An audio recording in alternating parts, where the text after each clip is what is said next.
felt it your entire life, that there's something wrong with the world. You don't know what it is, but it's there, like a splinter in your mind, driving you mad.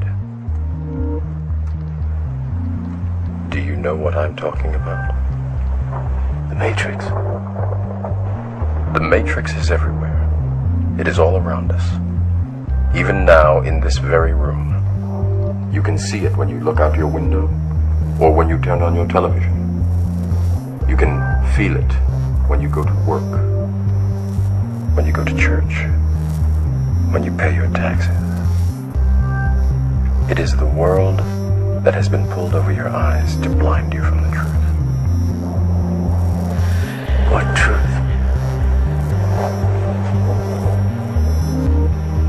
That you are a slave, Neo. Like everyone else, you were born into bondage, born into a prison that you cannot smell or taste or touch.